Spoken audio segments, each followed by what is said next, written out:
Tonight, on Countdown to Green, we run through eNASCAR bracketology, and we talk with team owner and former Cup Series driver Elliott Sadler.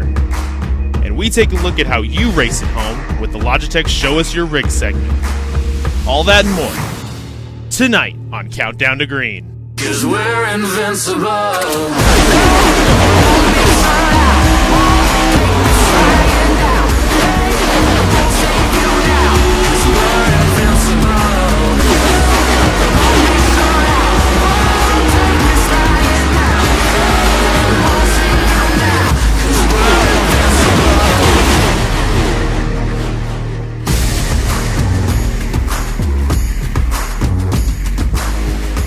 Hello and welcome to the eNASCAR Coca-Cola iRacing series.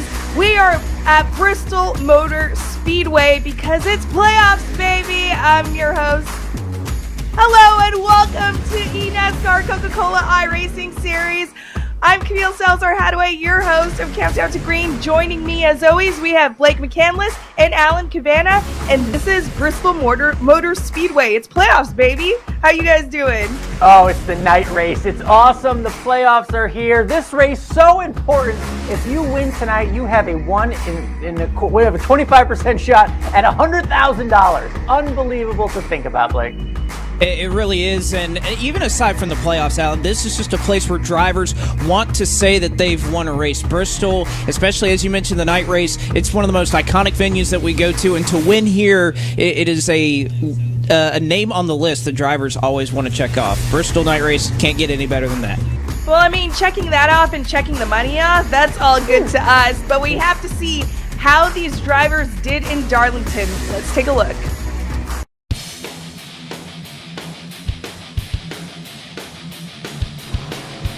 Pace car down and in. The field in the hands of the defending series champion, Keegan Leahy. We're happy that you're with us for the final regular season race of the year as we say, let's go racing at Darlington.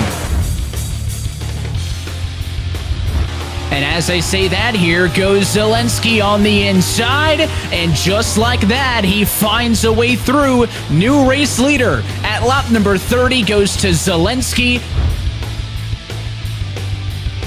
The yellow flag is out, and it looks like the issue may be with that 40 machine of Dylan Alt, another one of the drivers sporting the Wendy's colors.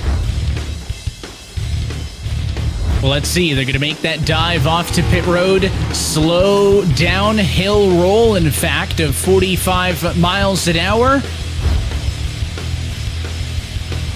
Looking to back down to the inside for the race lead, side by side, as this one comes off of turn number 4. And the 18 of Zelensky knows that he has been had. Steven Wilson, new race leader at lap 77.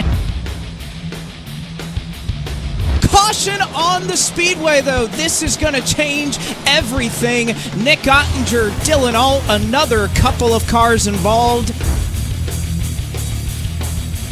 Leahy will once again find himself following Bobby Zelensky to pit road. Oh, and he's going to pull out!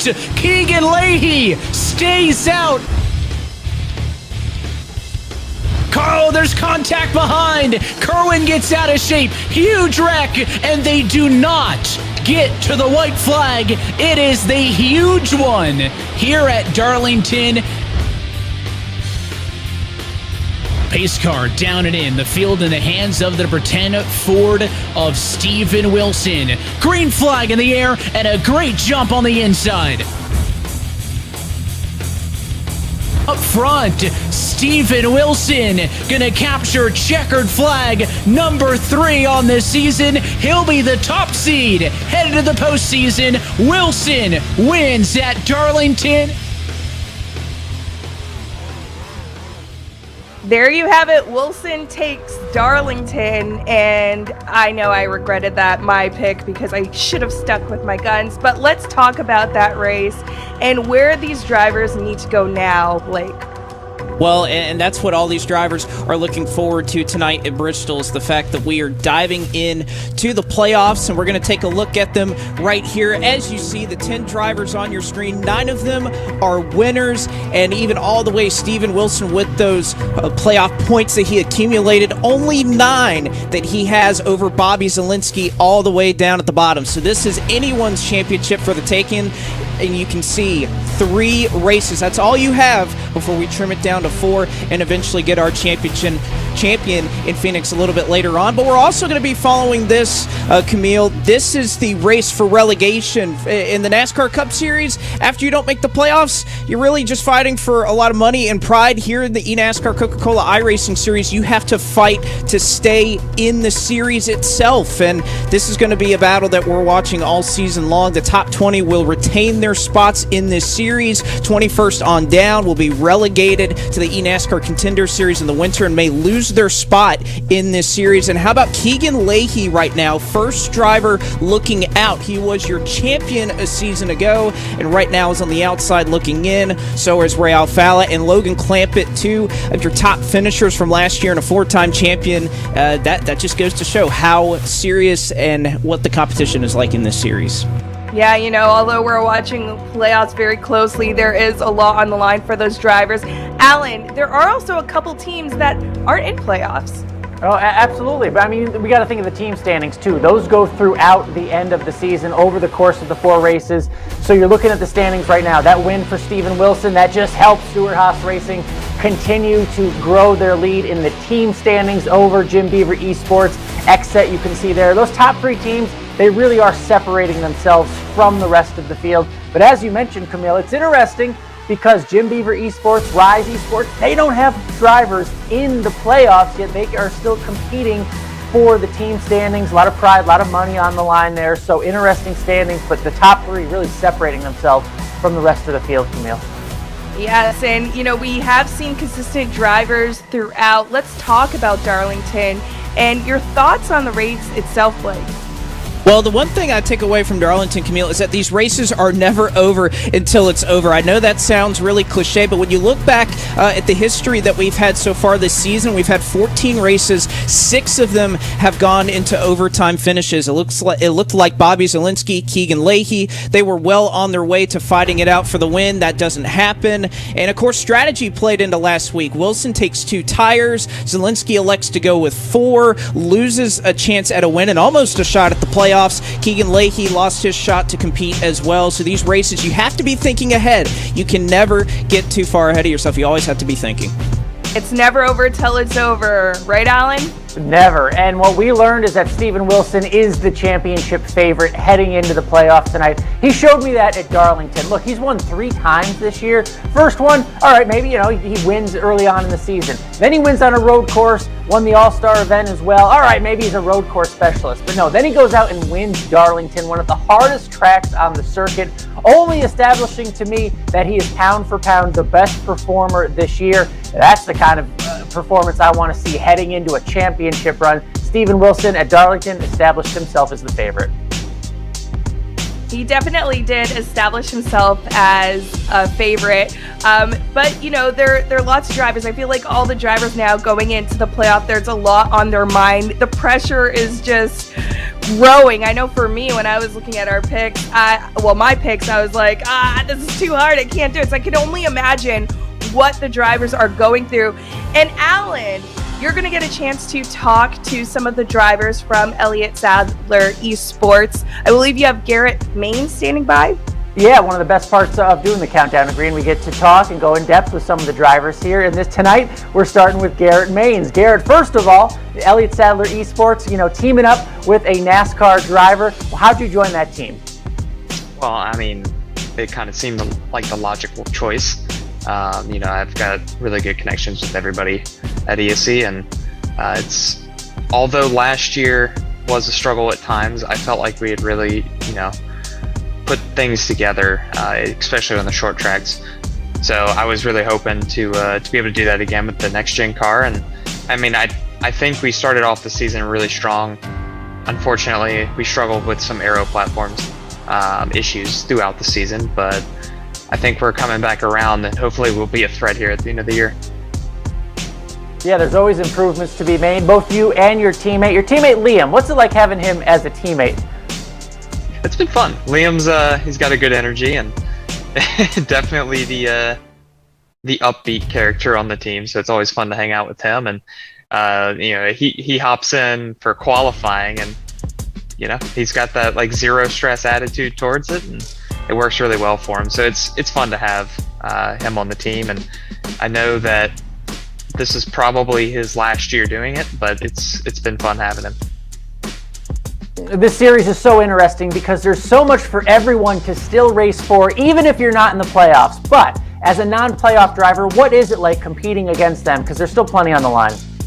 Yeah, it's actually it's interesting. This year, my mindset's been totally different too. It's not a I don't care mentality. It's a more of I'm not stressing about it.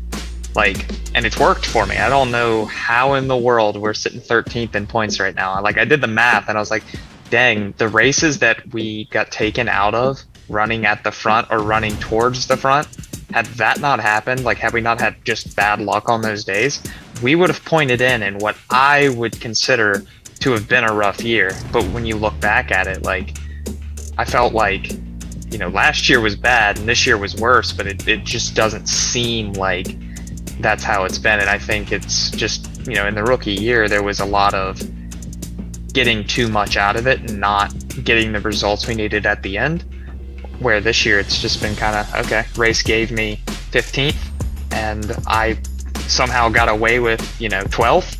Cool, that's a win. Or in certain situations like Charlotte, we really were not good there, but we played our cards right and we got a 7th place finish there. It's stuff like that, just being there at the end, playing the right strategies, and even when you don't have a great car or you're not in the best situation, getting the most out of it. And that's been for sure the difference for us this year.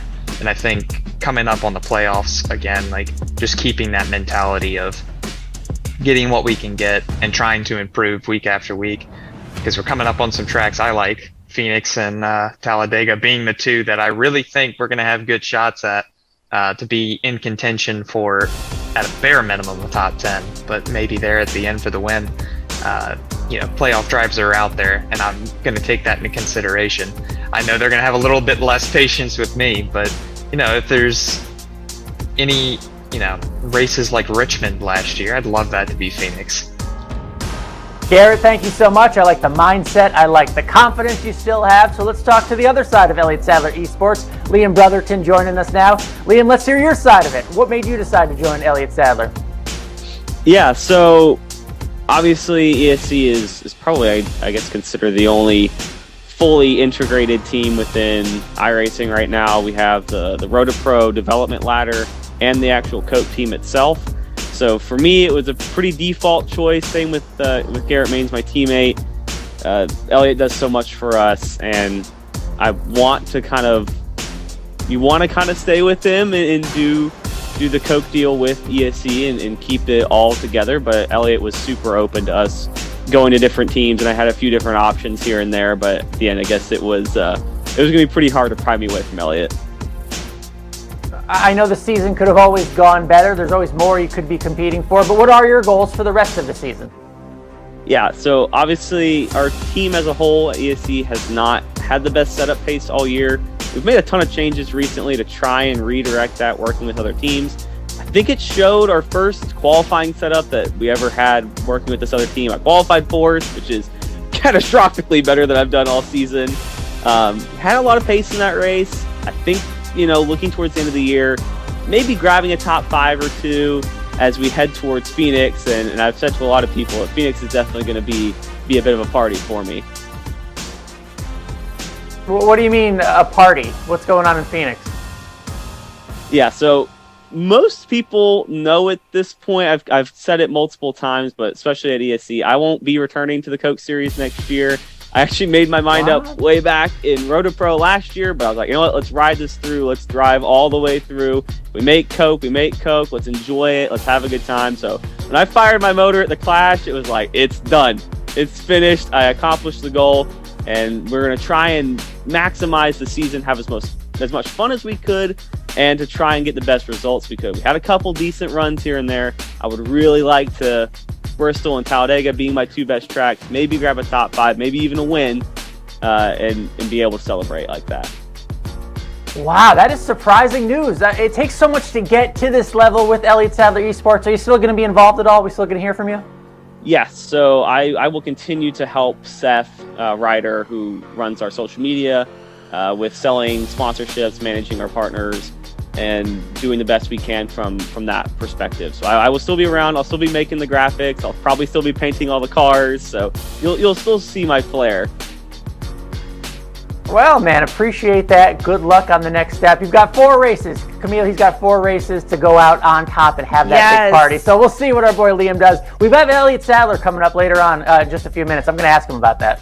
Yeah, I love those two. They're just really, zen about everything and just want to enjoy the playoffs. And I mean, his shirt just screams party. He's ready for the party. I know. I love it. All right. Well, it is time for my favorite segment. It is time for Show Us Your Rig, brought to you by our partners at Logitech. This is where we get to see your rigs at home, and, well, we get to just love all of them. So let's run through. I love this simple on-the-go setup. Yeah, that's portable. You can race anywhere in the world with that, Dominic. Good job. I've used that wheel for 13 years. It's so reliable. We have Frito here with the 3-monitor setup and lots of wires. Maybe needs a little bit of cable management. Look at this. Is that eat, sleep, drink, iRacing? Is that what that is right there? Eat, sleep, race. Eat, sleep, race. I love it. And Good do job, it again. Yeah. All right, Dennis here. Nice. I love. We have that really wide screen, getting that full effect of being on the track. Yep. And here we go. Is that a TV that Devin's using as a monitor? I love it. Whatever works, Devin. Good job. I love the, That's what it looks wheel like to me. And the last one. I mean, oh man, this just takes the cake. If there was an award so far on, the best rig pictures, this has to be it. Yeah, I hope that iron's not on. Hopefully it's just as a prop, safety first. We need some safe racing there. I love it. Thank you for sending us your rigs, and be sure to tweet at us using the hashtag eNASCAR and tagging both NASCAR and iRacing so you could have your rigs right here on Countdown to Green. Gotta love it. And Alan, you got to talk to the drivers of Elliott Sadler Esports, but let's talk to the namesake. Yeah, the owner, Elliott Sadler, joining us, so it's a big night here on Countdown to Green. And if there's anybody who would know about the connection between the real world and iRacing, it would be Elliott Sadler. So, Elliott, first of all, thank you for joining us. But what does iRacing bring to real world NASCAR? Well, I think it's great because we have so many people on the server that are part of iRacing that are huge NASCAR fans, but also I think could be some assets to some teams in some different areas. And I bring up the marketing side, the team side, the sponsor collaboration side. That whole part of it, it is some guys on the iRacing world that I have seen that could come into NASCAR tomorrow and can make a great living and do a good job for sponsors. I look at car designs. You look at the paint jobs today. On Sundays in NASCAR, they're more like iRacing paint schemes today than they ever were in the past. So I think it's now you can put it on there, you can see what it looks like in those type of environments, and the sponsors are starting to lean that way now to some of these guys that can design both for iRacing or now doing it for the NASCAR world. So I think blurring those lines, getting the tracks involved, it's such a asset now that you can go get on a rig as a driver, and we're going to the Coliseum for the first time, for the shootout, and you can make laps and laps and laps. And it is so real and so similar to what you're going to face in real life, other than the G-forces. But you're training your eyes, and that's kind of what you drive off of as a driver anyway, is your line of sight, and you're picking things to let off. That's your mark where you turn in, out, or lift, or get on the gas. You can do all these little things at home. I mean, that is such a huge asset. So it's, as a NASCAR fan and as a person that's been a part of the NASCAR community for a long time, but now, trying to learn more about the iRacing community, being a team owner. We have 16 guys now that are part of ESC, whether that's in the A Open messing around, or whether that's in the Road to Pro, or, trying to make it through the Truck Series, or trying to make it up to Coke. I love seeing those lines get more and more blurred and more opportunities present itself. It makes it fun for me, and I think it's going to create some great opportunities for some of our guys down the road. Our team manager, Seth Ryder, is one of the smartest kids I've ever met in iRacing, and how he manages a team, what he does for sponsors and sponsorships. And I've told Kelly Earnhardt, this guy can come work for you tomorrow and run a whole program. So there's people like that out there, and I think the job that you guys have done promoting it and bringing it to light is only going to help these people reach that next step that they're looking to try to make. And to succeed, you need drivers. And we just heard from one of your breaking news, Liam. He's retiring. So what are you going to do? What do you look for drivers for 2023? Well, we're always going to keep our eyes open, and we have guys. We have aligned ourselves with Low Line Racing, another great team that's been on the server for a while, as far as Ryko as well, who has some great teams that are part of the Coca-Cola series. So we have a good talent pool that we're always trying to look at, be a part of, and help, groom into the next driver coming in. But as far as Liam leaving, I really respect that. He's tried so hard for so long to make it to the Coke Series, and it is so hard. There's so many steps and so many things that can go wrong, and caught up in wrecks and all these little things out of your control that makes it so frustrating and so hard to be a part of. But now that I think he made it, he proved to himself that he could do it. But he's got such a bright future in his real life and his real job at NASCAR. And look, guys, and I have had this conversation before. It's funny seeing guys that have never made the Coke Series have all these opinions about what should happen and could happen, and why did this guy make this decision, and why did they do this? I'm gonna go ahead and tell you that the iRacing Coca-Cola series and those drivers are some of the best there is. They're so good at it. They can get so much speed out of their car, and you have the same tools they have.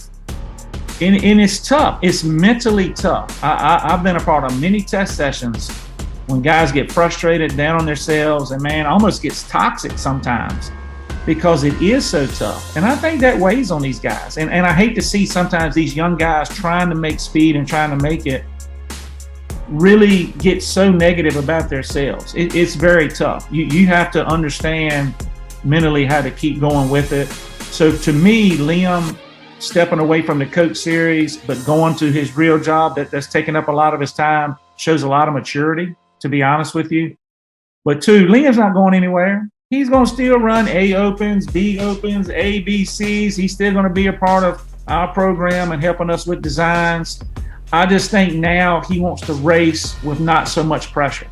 You know, right now, every time he puts his headset on and he clicks that button, all eyes are on you, and there's a lot on the table to be won and lost. I think sometimes some of these guys just need to go race a seat fixed, and whatever happens, and shake it off. You know what I mean? So I think that's why he's stepping away from the Coke Series, but he'll definitely be a part of ESC for a while.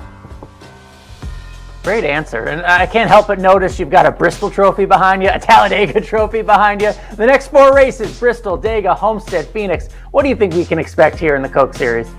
You just mentioned 4 different tracks, right? 4 different styles of tracks that are 4 different driving styles, 4 different setups, 4 different mentality approaches to it. So that makes it tough. You've got to be good at all parts of racing to be able to manage through that gauntlet of racetracks that we have. And Bristol and Talladega are so frustrating from things happen so quick. The guy in front of you gets a little loose or gets into the guy in front of him. It's just racing. And before you know it, you're in the middle of it because you race so close together and there's nowhere to hide at Bristol. In Talladega, to be competitive, there's a lot of pushing, there's a lot of physical contact, and you run so close together, one mistake takes everybody out. That is so frustrating. And whether you're in real life or on iRacing, that is a part that you just can't control. You can't. It's so hard being in those races knowing you can't control exactly where you need to be from a safe part of the race. You have to be in the middle of it to be successful and gain the maximum points. And somebody else's mess up can mess up your night. And it's just, it's tough. But it's the person that can navigate that mentally through that race and stay focused at the job at hand and the task at hand and not get caught up in the other stuff usually will have a pretty good successful day. Elliot, thank you so much for joining us. That was great stuff. Camille, who better to join the two worlds? The real world NASCAR winner with the Coke Series ownership. I mean, such a cool deal. And it's just so great to hear him show so much love for Liam and that acknowledging the strength it takes to kind of step back to focus on everything else. But we got to actually step back to focus on our picks. It's time to talk about our playoff bracket picks. Why not add a little competition to everything we do, right? So Blake, you go first. All right, this is the layout I'm getting right here. Steven Wilson been too hot to handle recently. Casey Kerwin also been on a great streak as well. Femi Olot, I have him winning at Talladega. He won at Daytona back in the winter. Matt Busso's been consistent, but I think this is Casey Kerwin's year. There's something about his surge recently that I think he is trending in the right direction. Casey Kerwin, at least to me, your 2022 champion. All right, you heard it there. Alan, let's hear your playoff picks. Yeah, I think a lot of us are going to pick Steven Wilson, at least in our final 4. So I've got Steven Wilson. I like Nick Ottinger and what he does for William Byron. Michael Conti, I think he had that win in Richmond. We got a short track coming up tonight. And Bobby Zielinski, who has more momentum. I know he doesn't have the win, but he's got a ton of momentum. So I think those 4 drivers go to the final 4. And I'm just going with the best of the best, the checkered flags. The record speaks for itself. Steven Wilson is the champion this year. All right, well, let's look at my picks. This is not too different there, Alan. I have Steven Wilson and then Kerwin, as well as Ott and Conti. And Steven Wilson, I think, has been just so consistent throughout the series. He has to take it. But let's talk about who is taking tonight's race. Blake? All right, well, I guess I'll go first, being the newcomer, at least as far as picks are concerned. Bristol's a track that always lends itself to history. Previous success means that you're likely going to have success in the future. So I'm going to go with someone outside of the playoffs tonight. I'm going to go with Ryan Luza, somebody who won this race in 2020, a great short track driver. I think Ryan Luza finally puts it all together tonight, gets his first victory in 2022. All right, Blake. Alan. Wow, Blake, that's like the real world with that non-playoff driver you're picking to win. I'm sticking with my pick in my Final Four because I have Michael Conti in the Final Four. That's because I think he wins tonight here in Bristol. So he sends him straight to Phoenix for competing for that $100,000.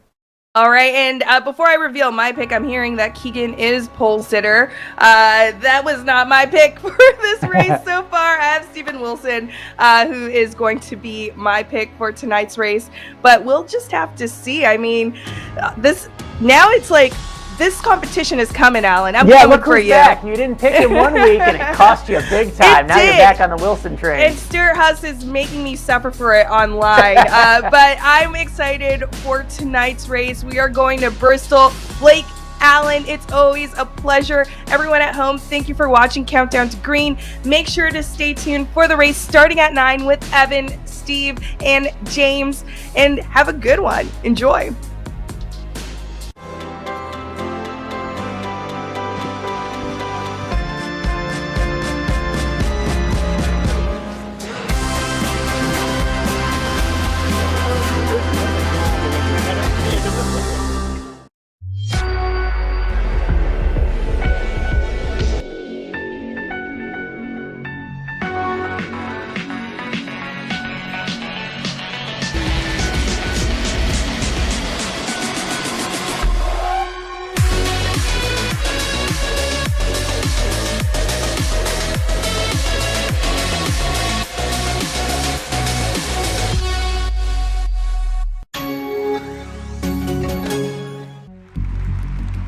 Here, the number 23 car could be about to make history. Down the back straight, pacing away for the 70 car.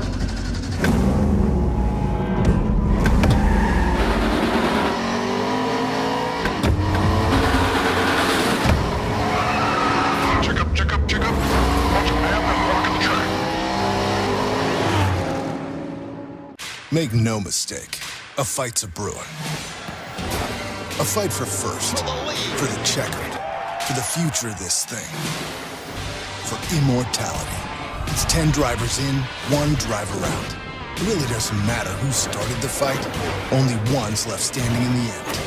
Battered and victorious.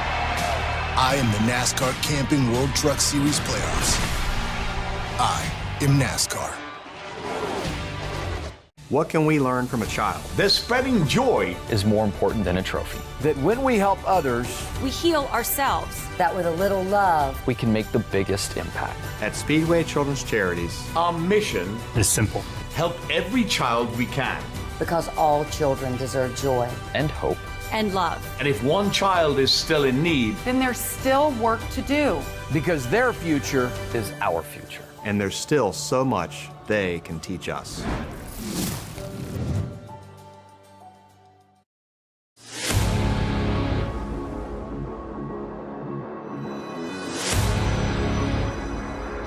Wanted the best, you got him for a rest. Often imitated, never duplicated. The greatest show on dirt, the World of Outlaws.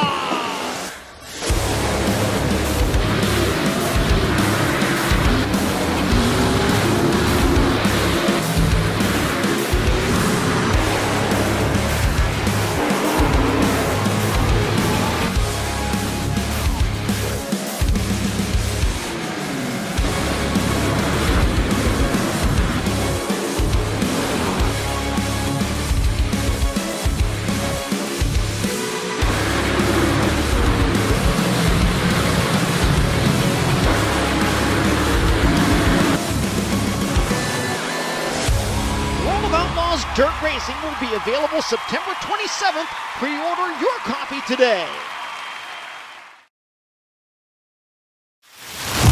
Great drivers perform when the pressure is at its highest, when the lights are brighter than they've ever been before. And that's right here, right now. Breathe it in slowly, feel the heat burning, dust it off. This is the time, let's burn it down. We came for the glory.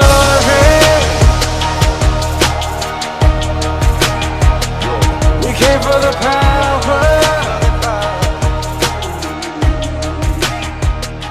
The road to $300,000 is now down to a 10-driver fight. From iRacing's virtual Bristol Motor Speedway, we say good evening, sim racing fans, and welcome to the eNASCAR Coca-Cola iRacing Series playoffs.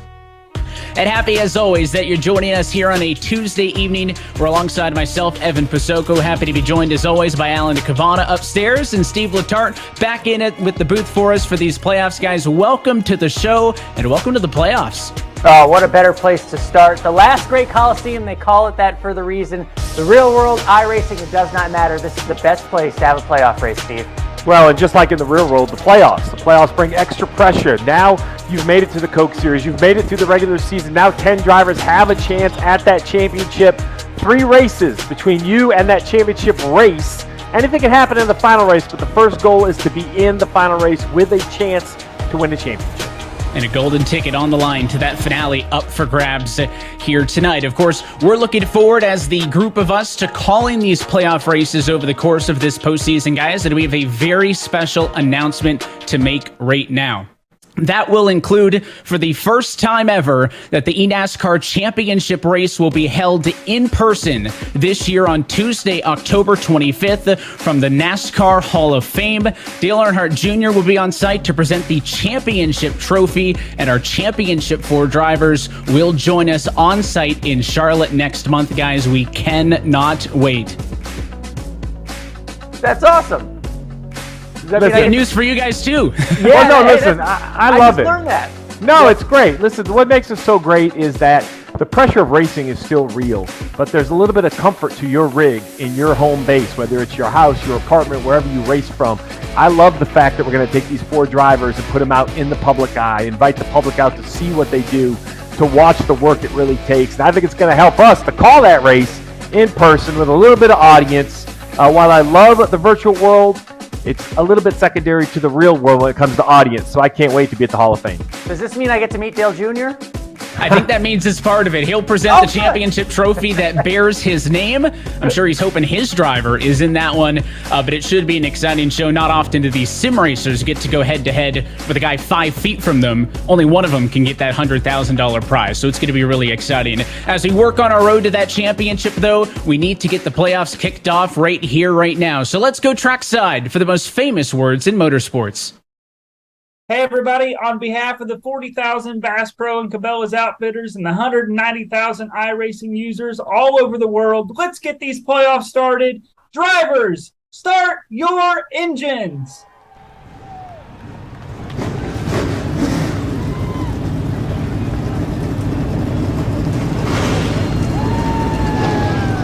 Welcome everyone to the 2022 eNASCAR Coca-Cola iRacing Series playoffs. 10 drivers have broken away from the 40-car pack and will have 4 races to try and climb to the top of the mountain. Waiting for them at the summit, prestige, glory, and a cool $100,000. The road to the biggest prize in oval sim racing starts now. Starting with the most bonus points and with 3 wins under his belt and the highest average finish of all the playoff drivers, from Cedar Rapids, Iowa, representing Stewart Haas Racing in the number 10 Mustang, it's Steven Wilson. A veteran of the series and 2020's champion, one of 3 drivers with multiple wins this season in the number 25 William Byron Esports Chevrolet from Claremont, North Carolina, the Audi boss, Nick Ottinger. Another former champion and the other multi-time winner with 2 notches under his belt, leading more laps this season than any other driver on the roster from Concord, North Carolina, the number 8 Junior Motorsports Chevrolet, it's Michael Conti. Bringing the number 48 Charlotte Phoenix Toyota to Victory Lane and Worldwide Technology Raceway, he's looking to take it all the way to Phoenix from Houston, Texas, it's Graham Bolin. With one of the most wild finishes in eNASCAR history at Pocono, this driver is trying to take his late season momentum to Bristol. Driving the number 95 XZ Chevrolet Camaro out of Matthews, North Carolina, it's Casey Kerwin. Driving the number 79 Clint Boyer Racing Ford from Revere, Massachusetts, raising the trophy at the World Center of Racing in Daytona and scoring his first eNASCAR win of his career, it's Femi Olottenbosen. From Temecula, California, but residing in Germany, winning at the Glen and in just about every discipline there is in the service, he's trying to add eNASCAR champion to that list in the number 23-2311 Toyota Camry, it's Mitchell DeYoung. In the number 75 Ford Mustang for Motor Motorsports representing Darien, Illinois, another multi-talented driver taking home the win in Charlotte in 8 top 10s this season, it is Matt Busa. Driving the legendary number 21 for Wood Brothers Racing representing Gastonia, North Carolina, with a win earlier this season at Kansas and an average finish of 11th this year, it's Garrett Lowe. From Fresno, California, driving the Joe Gibbs Racing number 18 Toyota, the only driver who has raced his way into the playoff field with an electric battle in Darlington to fight for the championship, it's Bobby Zielinski. 4 more opportunities for greatness. Anything can still happen. Which one of these 10 gladiators will be $100,000 richer? What better place to start than the last great Coliseum, Bristol Motor Speedway? The 2022 eNASCAR Coca-Cola iRacing Series playoffs start now. And we go trackside to take a look at your Coca-Cola starting grid, and it is the defending champ who will not be able to defend his crown this year, Keegan Leahy in the 2311 Racing number 45 on pole, alongside Steven Wilson in the 10. Joe Gibbs Racing puts Bobby Zielinski on row number 2, alongside the Junior Motorsports number 8, Michael Conti, looking for his first title since 2014. Row number 3 will see the Charlotte Phoenix number 48 of Graham Bolin, alongside another fellow playoff competitor, the 2311 Racing Toyota of Mitchell DeYoung. Matt Busa will start to the inside of row number 4 in his Moon Motorsports 75, and Caden Honeycutt from outside the playoff bracket trying to play spoiler in his RFK Racing number 17. And back on row 5, Nick Ottinger, the number 25 William Byron Esports entry, alongside the second of the RFK Fords, Parker Retzlaff rounds out our top 10, Alan. Picking it up on row 6, Elliott Sadler Esports, Garrett Maines and Colin Keister there in the 43 for Charlotte Phoenix. Then we go to Zach Novak from Rise Esports and X-Sets Ryan Luza. On row 8, we have Dylan Duval from Stewart Haas Racing and Malik Ray, Team iRacing there in the 7 on the outside. Michael Guest from Jim Beaver Esports and Garrett Lowe, the winner earlier this season for the Wood Brothers outside. For row 10, Derek Boudreau on Team E-Racer and Dylan Taylor Hurst on number 33 outside on row 10. Halfway home till you find the second of the Sadler cars. That's Liam Brotherton on the inside of row 11. To the outside, the Wood Brothers number 16 of Blade Witt. Briar LaPrade will start tonight 23rd in his Junior Motorsports Chevrolet, alongside Blake Reynolds with the Jim Beaver Esports. Alan Bose will find himself 25th position tonight in his Space Station entry, and the Latardi Sports 36 of Brian Mercurio in 26th. Then you'll find another playoff entry, Femi Olat in the Clint Boyer Racing number 79 starts 27th alongside the other Latard entry, that's the 40 of Dylan Alt, and your lowest starting playoff competitor, Casey Kerwin, 29th for X-Set alongside the Williams Esports number 19 of Vicente Salas. That's your top 30. Finishing out the starting lineup, row 16, the former champion Ray Alfala from Joe Gibbs Racing, starting next to William Byron Esports, Logan Clampett. Row 17, we have Corey Vinson from Dillon Motorsports and Renton, starting next to him from Team E-Racer, Colin Bowden in the number 69. Row 18, Cody Bias from Road Motorsports, starting next to Derek Justice for Team iRacing in the number 12. Row 19, Donovan Strauss and Williams Esports, starting next to Nicholas Shelton in the number 14 for Clint Boyer. And row 20, Jimmy Mullis from Rise Esports, bringing up the rear in the number 46, Evan. It's a look top to bottom at your Coca-Cola starting grid. Let's go back up to the top of it. The 2021 Series champion Keegan Leahy is on pole position tonight. It's his second pole of the year, and you're on the radio with him, Alan. Yeah, Keegan Leahy, I know you're not in the playoffs, not defending that title, but still plenty to race for in terms of relegation. What kind of example can you set tonight? Yeah, top 20 certainly matters. My season hasn't gone so well. I'm kind of picking up the pace a bit and peaking when the playoffs hit, but I'm not in them. So anyway, just hoping for a repeat of last year when I started pole and led every lap at Bristol. So we'll see. Yeah, you can still go out and collect 4 more checkered flags. That is your opportunity. Keegan Leahy on the pole tonight, Evan.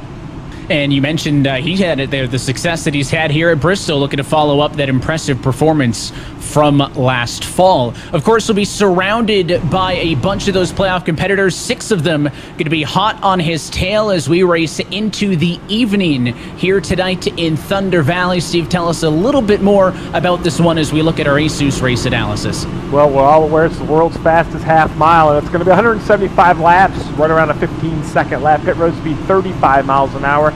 You lose just under 40 seconds. One single pit road, even under green. You have to run both sides. That's the distance. 3 sets of tires, and that fuel window just shy or just over 90 laps. And as we can see, it is already sundown here at Bristol, and the lights are out on top of the iRacing official pace car, going to be coming to the green flag the next time through. As always, your playoff driver is going to be highlighted by those red windshield banners, roof numbers, and spoilers that'll help you identify them on the racetrack. They'll also be highlighted in red on our scoring tower over the course of the broadcast, so you can follow those 10 championship hopefuls over the course of tonight's 175-lap race. Pace car going to be down it in this time, and it is the non-playoff competitor and defending champ Keegan Leahy on the front row as we say, let's go night racing at Bristol.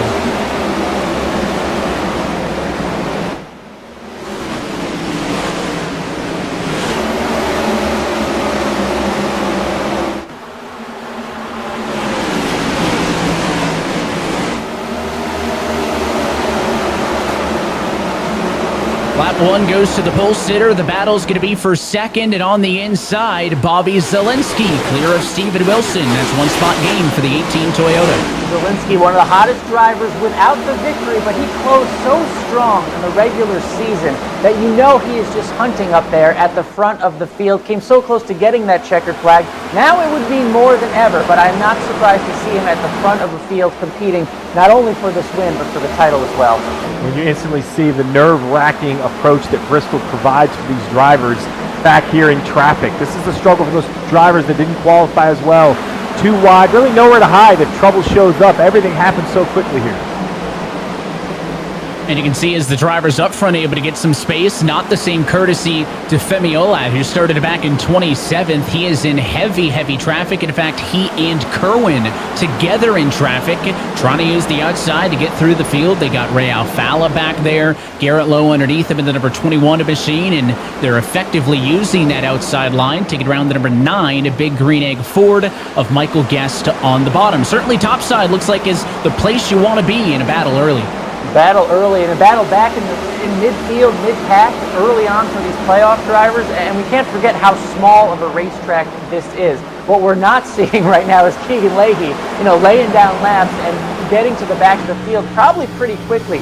The chances of going lap down quickly at a race like this are really high, and now you have Femi here trying to maintain his spot in the playoffs early on already, battling for this while you know the leader's coming from behind.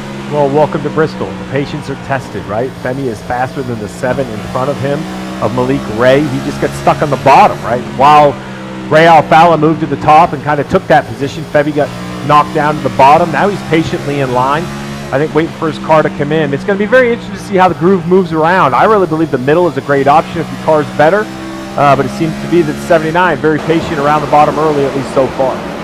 Way back into February, Femi was the first driver to lock into these playoffs when he won the season opening race, and he is one of 3 drivers making their first ever playoff grid appearance here in 2022. Live points on the left-hand side of your screen. Of course, you can see all those drivers with the 2000s. That's going to be the key. If any of your playoff drivers win this race, they will automatically advance to that championship 4 finale at Phoenix. So worst case scenario, 3 races where drivers could win and move on, 4 positions in Phoenix. There's always going to be at least 1 spot in on points. So drivers being consistent over the course of this round is going to be critical. And what you're looking at now is kind of where things start to back up a little bit, right? Your top 3, top 4 have been able to single file out. Now Conti from 5th as well is able to get clear. But the battle between the 75 of Busa and the 23 of DeYoung is for P6 on the back. And that group of race cars there look like they're lined up for a restart, 2 by 2, and right on top of each other. Why not 3 wide? Ray Alfalla with nothing to lose, putting it up on the outside. And from a back starting position, too. So, again, as you said, nothing to lose. He has to race his way back into the top 20, a former champion.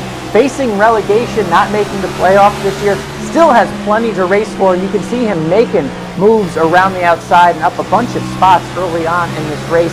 What really I wonder about, Steve, is the mentality of some of these playoff drivers. Yes, there are 40 drivers in this race. Yes, of course, you want to get that checkered flag. But are you really racing the other 9 in your head? Can you think of it that way? Well, I think you can think of it that way, but I think the difference versus what we see in the Cup Series, losing 4 cars each round, and the iRacing Series going for 10 to 4s, we're going to eliminate 6 drivers in 3 races. So I don't believe conservative is going to do it. While I do believe, a nice, consistent top 5 approach will move you forward on points, I don't believe if you're not running in the top 3 or 4, it's not going to be good enough. I think you have to have a little bit of urgency. You have to go out and really think it's going to take a win. It doesn't take a win for everyone. As we know, the math says at least 1 on points. Your attitude has to be win and kind of win at all costs. So Dick Ottinger doing his best to work his way through the field. We are 19 laps in a night race at Bristol. So far, it is all Keegan Leahy started on to pole, and he leads by a tune of 3.3 seconds.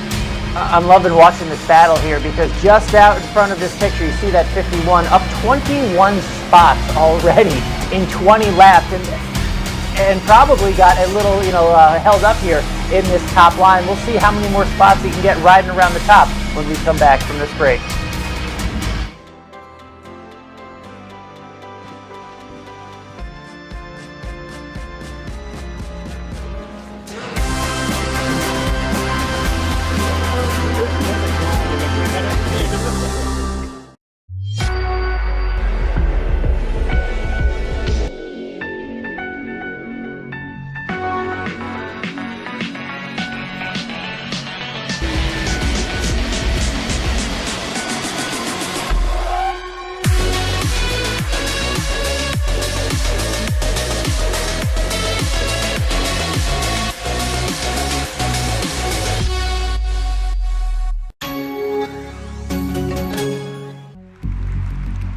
Here in the number 23 car could be about to make history.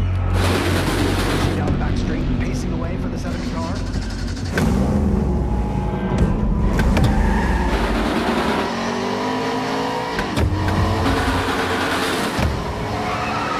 Check up. Watch a map and walk the track.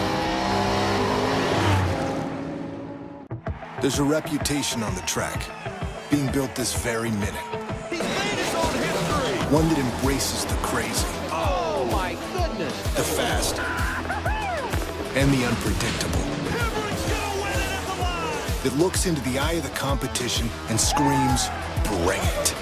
Loud enough so the whole world will see it coming.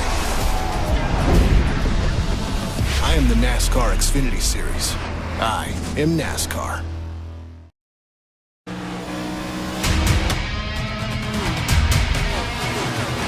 And back live from iRacing's virtual Bristol Motor Speedway. Coverage of tonight's race is brought to you by Coca-Cola, the official fan refreshment of eNASCAR.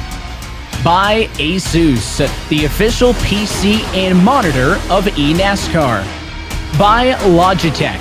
Through design, engineering, and a love of driving games, Logitech G takes racing simulation to another level. Logitech G, the official wheel and pedals of the eNASCAR Coca-Cola iRacing Series. And by Wendy's. Wendy's Pretzel Bacon Pub Cheeseburger is back on the menu by fan demand and on the number 36 car in tonight's eNASCAR Coca-Cola iRacing Series race. Speaking of that race, we are caution-free through the opening 30 laps here at the last Great Coliseum. You haven't missed anything. Keegan Leahy still controlling this race from the front, and there is that number 36 Wendy's machine for Brian Mercurio. He's running in 33rd position, and Wendy's helped fuel the show tonight. That's a shot from our iRacing production office just outside of Boston. Guaranteed fire show tonight. Thanks to Wendy's for that and getting our crew behind the scenes fueled up and ready to go, and hopefully fueling up Brian as well, because it's only a 175 lap race on the mileage counter, guys. This is a short race compared to average. But man, at Bristol, these laps feel a lot longer than they are. Yeah, and they're making the most of them. These laps just clicking by. We're already 34 in of 175. I know we're watching this battle back here, but before we went to break, we were watching the 51 of Ray Alfalla. We'll probably show him up here in a second. You can see on top that he has moved up to third, up 28 spots riding around the top, Steve. That is an impressive run, no matter how you look at it, Evan. And here's the onboard look with Mercurial. Let's see what it looks like in traffic and go on board. This is your Coca-Cola onboard camera.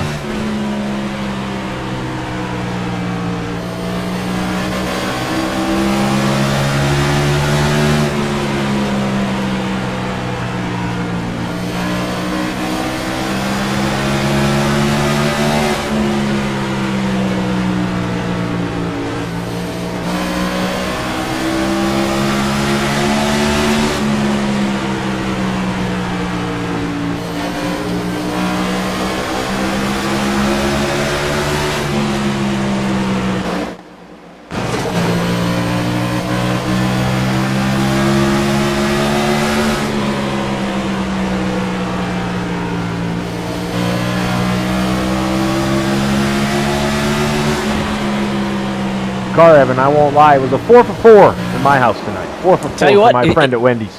Well, the iRacing production crew says thanks because, of course, that's on one of your Latardi Sports Chevrolets. So they say thanks for feeding them tonight. And the evening is still young for me here on the West Coast, so I'm getting a little bit hungry as well. How much time do we got left in this race? I might need to stop by post-race as well. Yeah, and you just DoorDash it. That Wendy's is available. They'll deliver it right to your door. It'll be there when you get off headset. Yeah, do you think they would mind? Yeah, what if I just ordered it now, and then if it shows up at like lap 100, I'll just step aside for a few minutes, go and grab it, and let you guys handle things. Well, if Ray Alfalla's delivering it, you're going to have it very quick, because as our man Alan pointed out, plus 28 positions up in the third position. He's really the only one moving. We have a few plus 3s, plus 4s. Ray Alfalla, the big mover. Impressive to get through traffic that clean.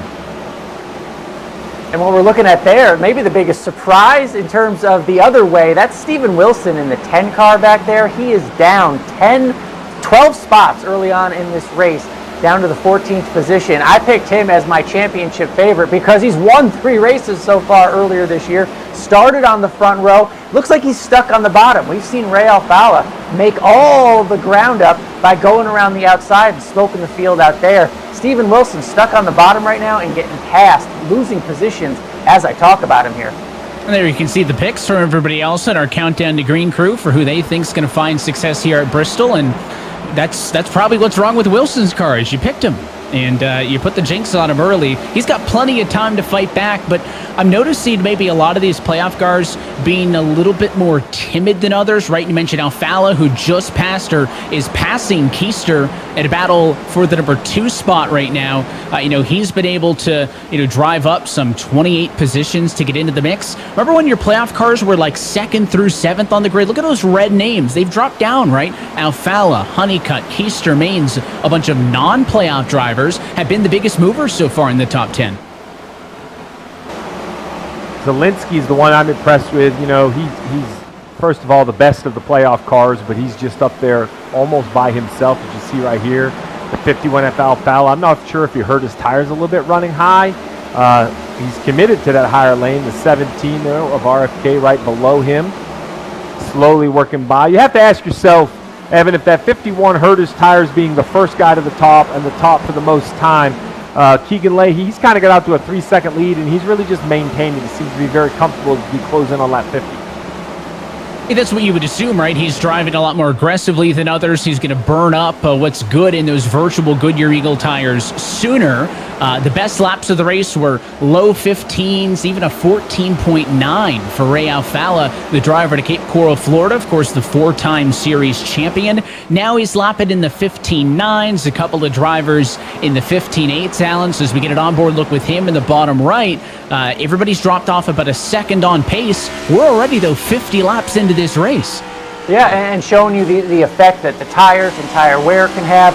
What effect will that play on pit strategy? We know what the fuel window is. I think it was around 90 laps. So all of that factoring in right now. Look, we saw races won and lost on pit strategy, those decisions that are made in the pits and with your team and how they can affect where you are going for this playoff and going for this championship. It's not just the decisions made with the steering wheel right now. As we see, Ray Alfalla went hard early on in this race, up 28 spots. Right now we're seeing him drop a little bit. That outside lane not being as good to him, not being as kind to him, and we're seeing some of the playoff drivers who had a little more patience now getting some positions back. So many storylines going on here in terms of Keegan Leahy trying to get that win, stay in the top 20 in points. Bobby Zalinski trying to chase him down, automatically get his spot at Phoenix, and the rest of the playoff drivers. All of these stories in the mix right now, Evan.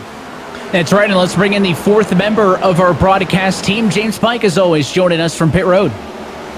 Yeah, but a lot of the debate amongst these drivers hasn't necessarily been whether or not you run the bottom or the top, but how you save or don't save tires depending on how you run it. We saw Ray Alfalla use the top to good effect to get up to the front, but like Alan pointed out, he's starting to drop back. His tires are wearing out. Same thing for Xhead's Casey Kerwin, who was running hard early. He started to drop back a little bit. Meanwhile, another playoff driver, 2311's Mitchell Young, went up top early thinking that if he drove it the way he wanted to, he could save some tire, and midway through the run, he feels like he has saved a little bit of tires, so it could be interesting. I don't know, Steve, maybe it's how you drive it as opposed to whether or not you're just running the top or the bottom out right. Well, absolutely. How much wheel you put in it will save the right front tire. You can, just turn the wheel extra. Doesn't seem to help the handling of the car, but it will burn off that right front tire, and your aggression back to the throttle. Your speed to wide open throttle will definitely save or deteriorate the rear tires. As we take a look on board with Mitchell right here in that 23 Logitech ride.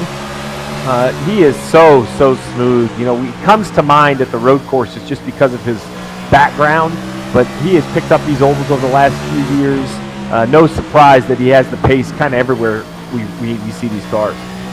It's been a lot of growth that we've seen out of him in his short time with us here in this series. Of course, you referenced that success on the road courses. That is because he is a world championship level iRacer outside of this eNASCAR Coca-Cola iRacing series and some of their other disciplines. A three-time race winner in his sophomore campaign in the eNASCAR Coca-Cola iRacing series and made the playoffs last year. So 2 for 2 on playoff appearances. Still wants to make it to the championship 4 for the first time. And as he chases down to Michael Conti for P6, let's listen in with our Logitech onboard camera.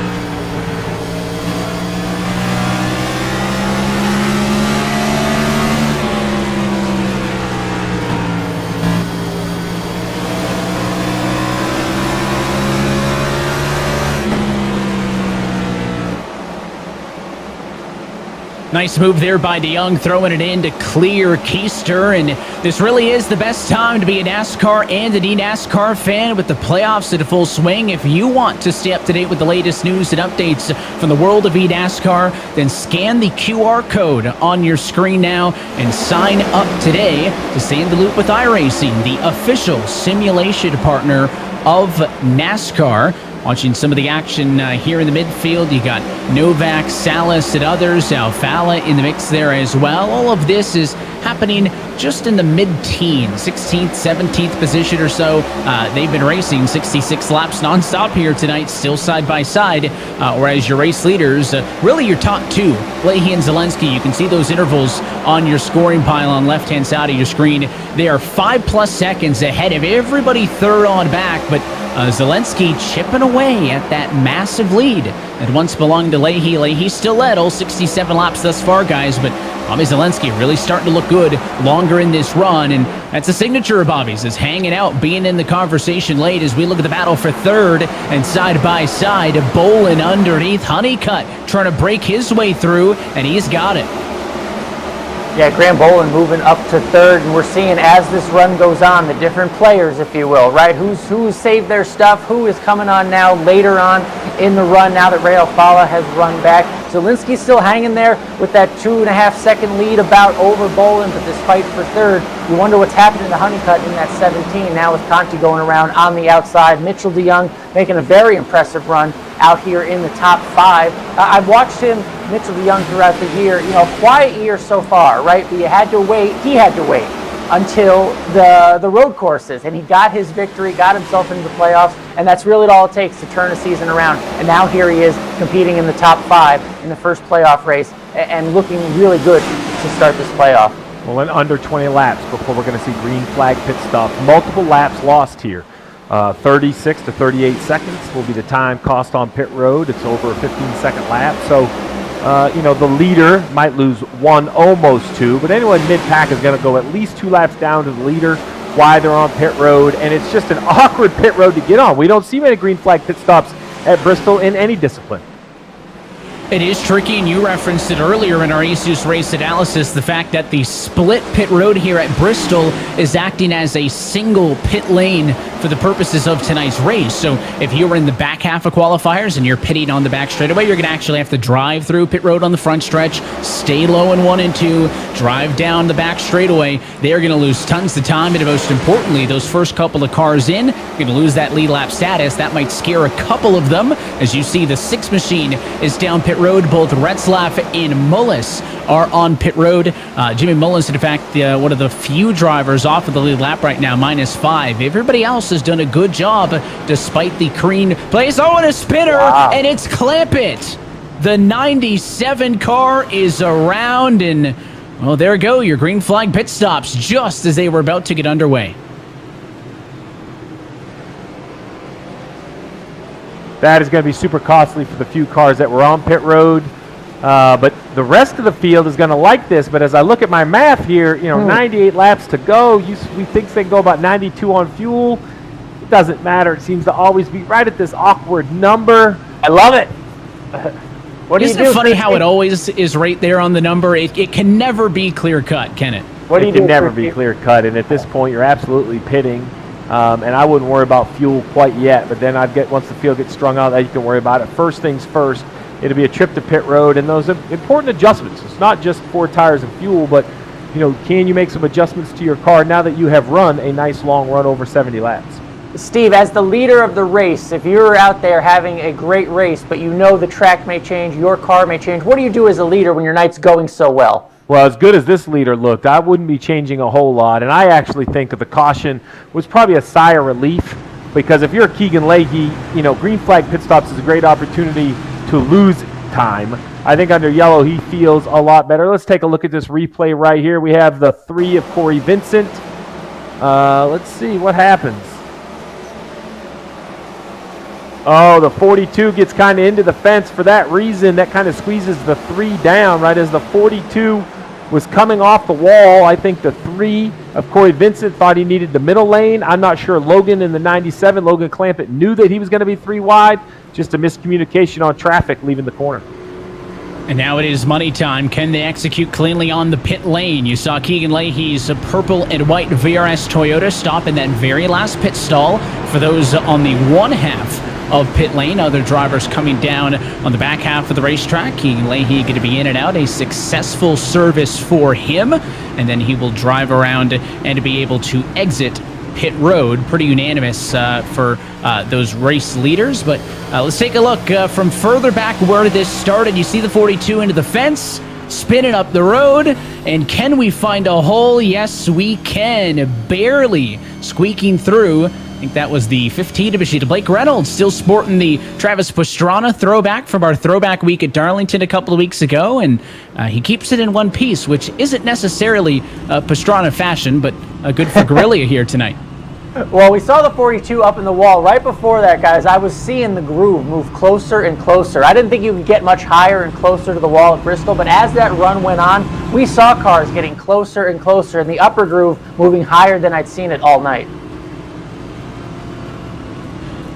And as we are pacing now for the first caution flag of the afternoon, I want to remind you, for more information on the schedule, standings, and even how you could one day become a driver in this series, log on to iRacing.com/eNASCAR. Make that your home. Bookmark that for the next couple of weeks, and you can stay up to date with all the storylines, points, and whatnot as we race closer and closer to that championship race on October the 25th from the virtual Phoenix Raceway.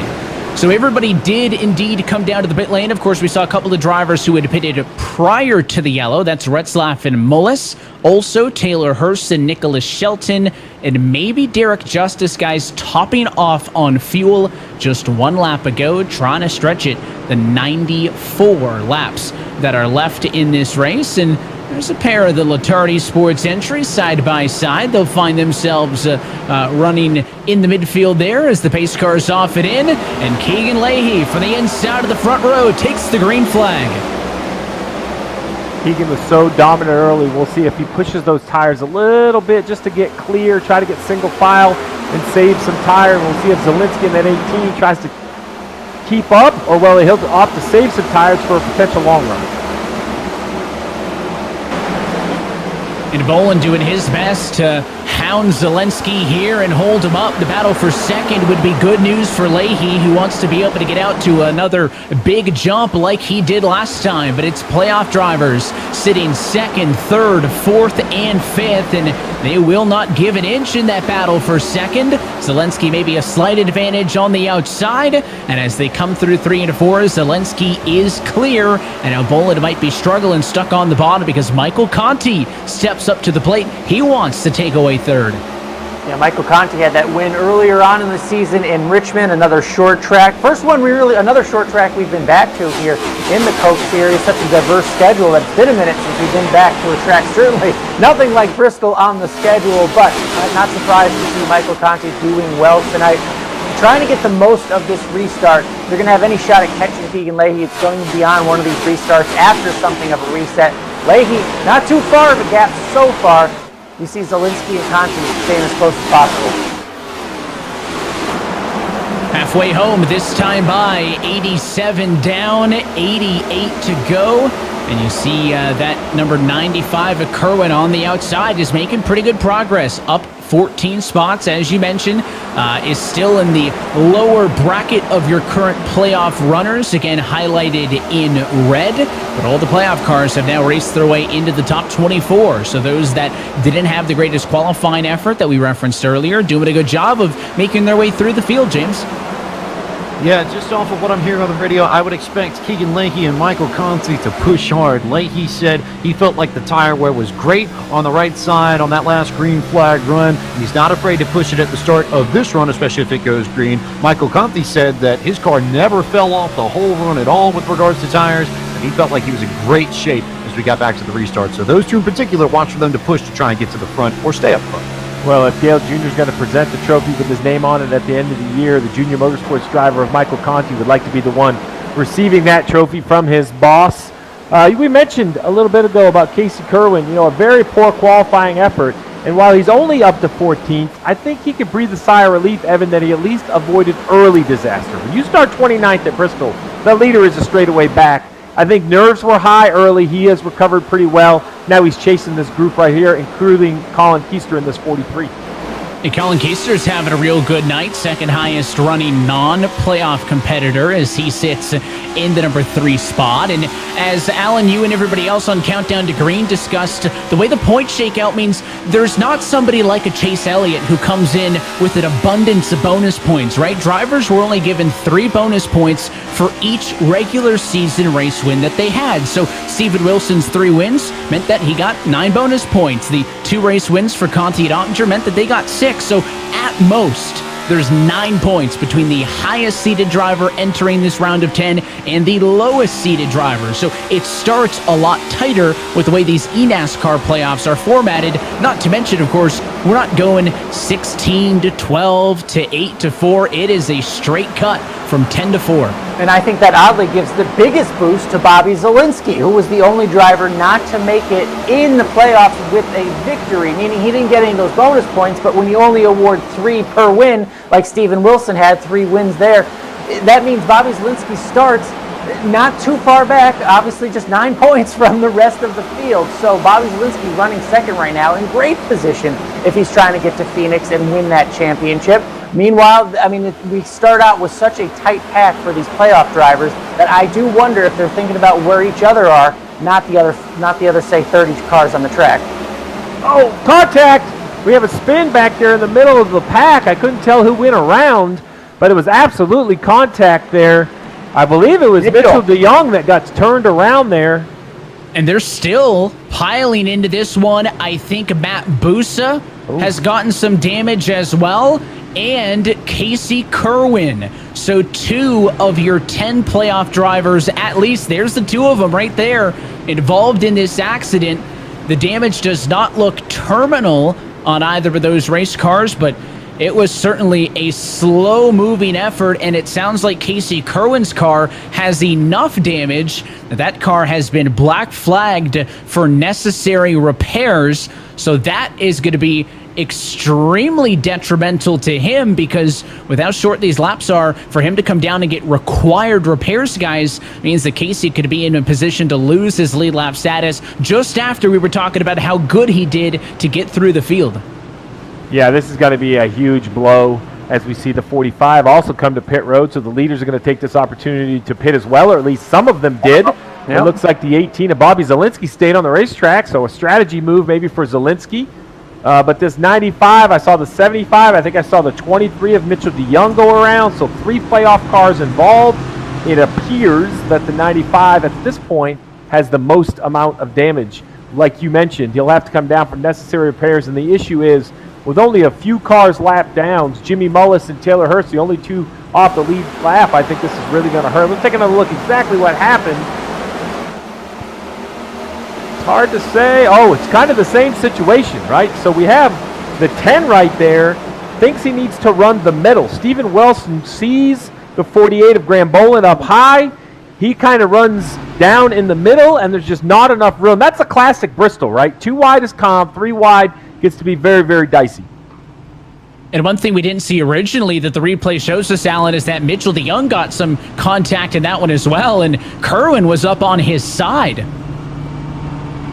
Yeah, Mitchell DeYoung was at the beginning of all this. We'll get a second look at this wreck here that was very consequential to some of these playoff drivers. Taking a look from the 9 car. Watch this. Oh, Mitchell hitting the front right. Oh, look out. Oof. Goes low, goes high.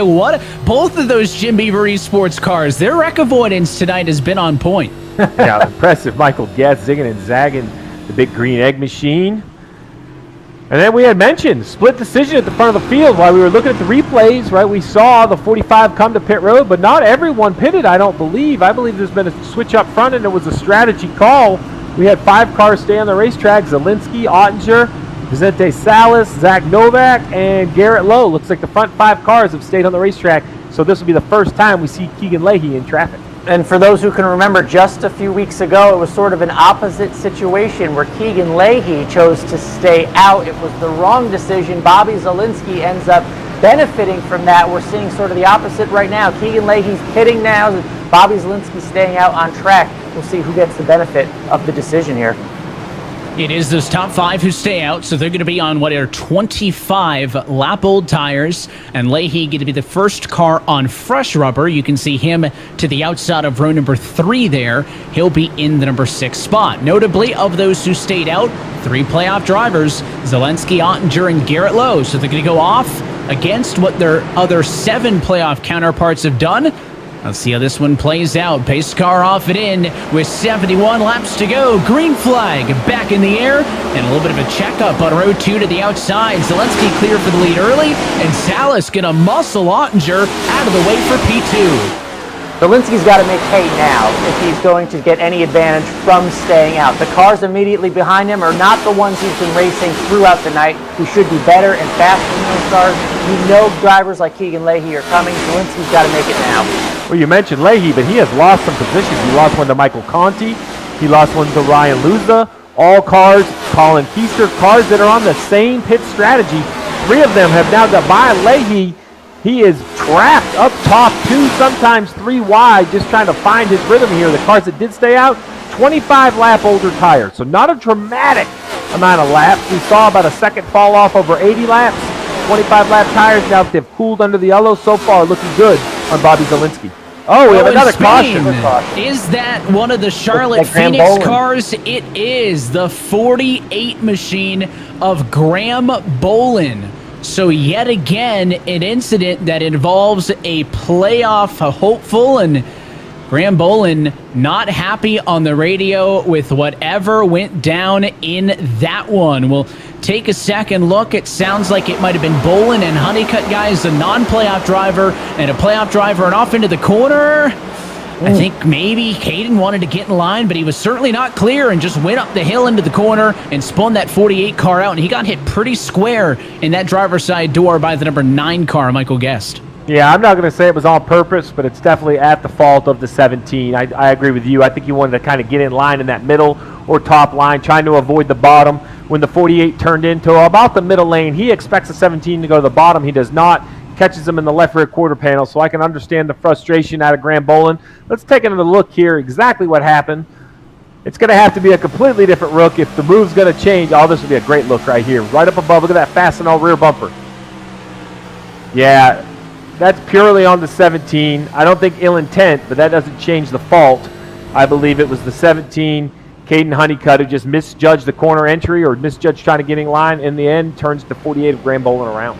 And Steve, I know as a crew chief, you talk so much about minimizing risk. Something of a risk to stay out there like Bobby Zielinski did, but guess what Bobby Zielinski wasn't in? He wasn't in the middle of the pack. He chose to stay out. That put him at the front of the field. Some of those drivers that pitted, they were back there in traffic. That lends to those opportunities to be caught up in a mess like that. The big question I have is do the leaders feel that these yellow flag laps will get them to the finish? Right, Evan? Like when we pitted, it was right on the window of fuel. The guys that have since pitted, right, the Michael Contis, the Keegan Leahys of the world, they're well within their fuel window. But when Bobby Zielinski, Vicente Salas, when those cars came last to pit road, it was outside the fuel window, but they should save some fuel, should be able to save some fuel under the caution. If that's the case, we'll see if that's going to get them to the magic number. Still 64 laps to go. And speaking of your new race leader, Bobby Zielinski's on the radio. Let's talk to him, Steve. Yeah, familiar face for familiar voice. Bobby drove for the Letard Esport last year, having a great year for Joe Gibbs Racing, staying out right here. I love the strategy call. The question I have is fuel. Would these yellow flags get you to connect all the way to the finish?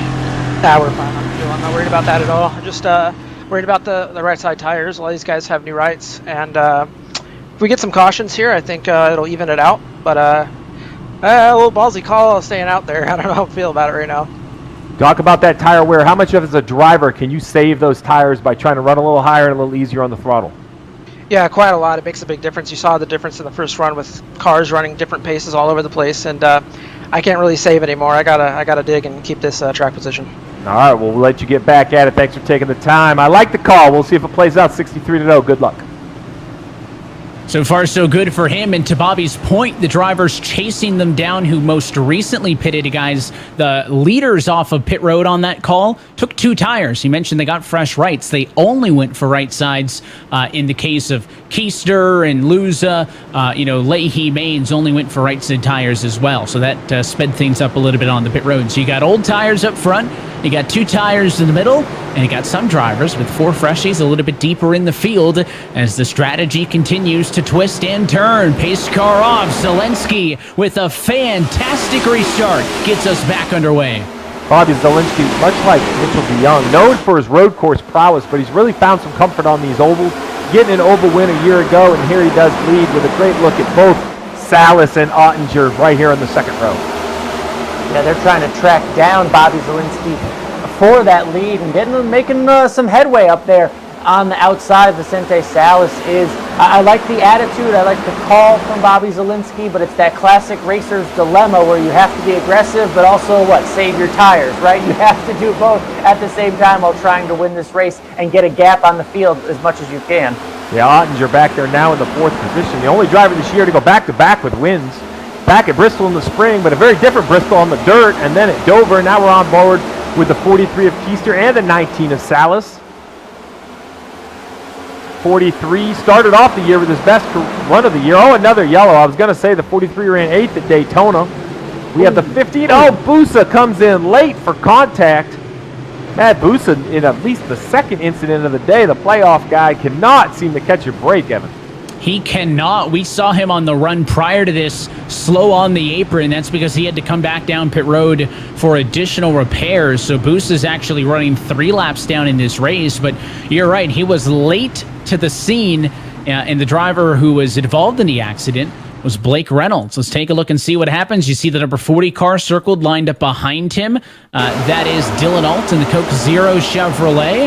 And as they head off to the corner, side by side behind, and a little bit up the hill there, kind of that middle line there, he saved it once, but it was the second touch that finished him off. And maybe I'll take blame for these because we were just talking about, there's the late hit from Busa, how good both of those Jim Beaver Esports cars had done, guys, avoiding the first two wrecks, and now they have each been involved in the second two. Broadcaster curse. I'm going to put blame on you. Guilty as charged. Bristol being Bristol, he's starting to come out. It is the night race after all. We weren't going to go caution free. We weren't going to get every driver being lucky and missing all these incidents out here on the track. But through it all, Bobby Zalinski has maintained the lead. And, on these restarts, this is the time where if it's going to be, the pass is going to happen. If he's going to get attacked, it's going to happen on these restarts. He's held them off so far. But I actually think these yellows fall into the Zalinski strategy. While I do agree with you, Alan, that he, lining up 2x2 is nerve-wracking. I think tire wear is his biggest enemy. He even said it when we spoke to him. So I really believe every lap we run under yellow gives his right side tires a chance to cool, gives him a chance to kind of take a breath, to come up with a plan, to talk to his crew chief, to understand how far back those fresh right side tires are. And I think that's really the key is, I look back and what do we have? We have Colin Keister with fresher right sides in third, Ryan Luza up to fifth, Michael Conti in sixth. So those will be the ones that I think the 18 of Zalinski will be keeping an eye on. Conti, one of the most veteran of the drivers in the series, has made it to the championship twice. Of course, the past champ for 2014. We've got Vicente Salas now dialed up on the radio with us. Steve, he's sitting in second. Yeah, Vicente, great strategy call. I love staying out. What's the concern of those right side tires? They feel pretty good right now. Right now we're kind of trying to match Bobby's pace and keep in front of Colin. But I think the ultimate goal is just to keep inside the top 5/top 10 and keep the car clean. So let's talk about that. The yellow's an advantage to save tires or concerning because it keeps bunching up the pack? I honestly think it's a benefit because with these heat cycles, it's evening our tires out. So our strategy is kind of playing into hand. All right, Vicente, we'll let you get back at it. Good run so far on the front row. Good luck on these last 55 laps. Thank you, guys. I like what his theory was there, Evan, because not only did he have good answers, but he didn't have a pipe dream of winning, right? While that is, of course, his goal, he said, if we run top 5, top 7, even the top 10, that will be mission accomplished. Taking a car that was stuck kind of back mid-pack, strategy call to get up front, see if he can kind of flip the strategy to gain some points. A non-playoff driver, but still trying to have a good finish here and just make sure he's safe when it comes to relegation. He was at 18th on that list, so he wants to score some points to make sure he's guaranteed back next year. A lot of points on the line here. Came into tonight 21 above that relegation cut line. Zalinski again, though, from the inside of the front row, sees the green flag. 53 laps to go at Bristol. On the door for second, Colin Keister. Still trying to spearhead the effort for the drivers on fresh tires, and he goes up the hill, and they're pushing each other out of the way in the battles up at the front of the field. You see Lowe, you see DeYoung making a step from the bottom to the outside. Drivers want to be up top if they're trying to make moves fresh off of these restarts, and that's why you're starting to see some drivers not ride the bottom. They're trying to push those cars. Look at the 20, up a lane or two, push those cars high, and look at Keister. He's on the door trying to crowd that 19 to limit how good of the run that Salas will get off the corner. Yeah, Ryan Luza right behind, also on fresh tires. I like the patience. He's kind of running middle lane, letting these two figure it out. There's nowhere for him to go. Try to keep saving those right side tires. Let the two cars in front of him figure it out. At some point, 3 wide might be an option, but with 50 to go, I think you can remain patient. And of course, these are the older tires here, as there is flying Ryan Luza in the number 4 car, not competing for the championship this year, but a driver who knows about big moments in this series' history. The 2017 eNASCAR Coca-Cola iRacing Series champ out of Cypress, Texas, always a threat. And now your top 4 sees 3 non-playoff drivers. So, unlike in other sports where you don't make it to the playoffs, you get to sit out for the postseason. Not here in NASCAR, not here in eNASCAR, and those non-playoff drivers are a huge factor here tonight so far at Bristol. And we've seen, just for the time being, Colin Keister and his 2 tires have won that battle right for the second position. We'll see if Keister can use those 2 tires and go attack Bobby Zielinski. But you can see Michael Conti, again, one of those cars, one of those playoff drivers with the different strategy, with the newer tires, the newer 2 tires, trying to do as much as he can with them right now. We saw it work for second place. We'll see what it can do for Conti in fourth. I like what the 4, though, of Ryan Luza did right there. He kind of showed the top lane to the 19 of Salas. Now he's back to the bottom. You see the 8 of Conti, a little defensive driving there on Nick Ottinger.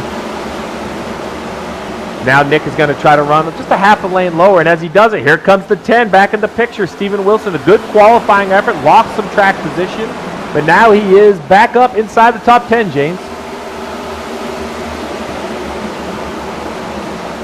Yeah, big note here from Nick Ottinger. Running a little bit tight at this point. Car still feels a little bit tight after some of the adjustments they've made on pit road. Spotter told him, just keep working that top line, keep fighting for me, dig through it. We'll see if we can help you out if we get a few more yellows. So a little bit of tight machine for Nick Ottinger, but it's not something the 2020 Championship Series can't work around. That's good feedback, though, Evan. If you have an ill-handling car at Bristol, the best thing you can do is park it on the top lane. You might lose some spots to the guys on the bottom, but make them work for it. If you get a guy to your right rear quarter panel, they are going to just go by you time and time again if you give up that top lane. So right here, you see the 10 a little bit faster, but look at the work he has to put in. The 25 is able to keep that momentum. He's going to make this pass take 10, 12, 15. Oh my goodness, wow. 15 laps. The 10 with a little bit of a dive bomb on Conti.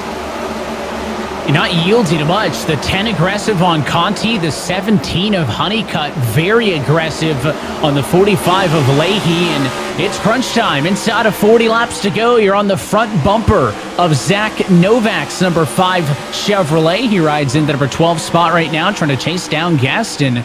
Look at all of the movement up top. Honeycutt slides wide. You got Garrett Main sliding down to the bottom. Pretty obvious that those non-playoff competitors aren't really yielding much to those playoff drivers, and I think we're about to see that up front because Keister finally able to break all the way clear of Vicente Salas in the battle for third. Salas now dealing with a charge from Conti, so Colin Keister half a car length off of the back bumper of Bobby Zielinski. We've only seen 2 race leaders tonight. Keegan Leahy led 101 laps. Zielinski has led the other 37, and on the outside in 1 and 2, there goes Keister. New race leader, lap 140. Colin Keister goes to the point. Yeah, using those fresher right side tires. They're about 22 laps fresher, and you saw him get to the right rear quarter panel of the 18 and actually make it look pretty. Oh man, a big wreck right here. Wow, that is a whole host of race cars, and immediately I looked for the red numbers, guys. Leahy involved in this one, so that one must have started pretty high up in the running order, but I think I saw both DeYoung and Ottinger, if not in the wreck, where it started, and again, an incident just turns into a big pileup as the racetrack gets blocked. Yeah, looking forward to the replay on this one. Just after Colin Keister finally takes the lead from Bobby Zielinski, we get a slowdown in the action with this caution, but that was a big wreck once we switched into that view. Looked like Keegan Leahy got the worst of it. We'll see what started it all here in a second.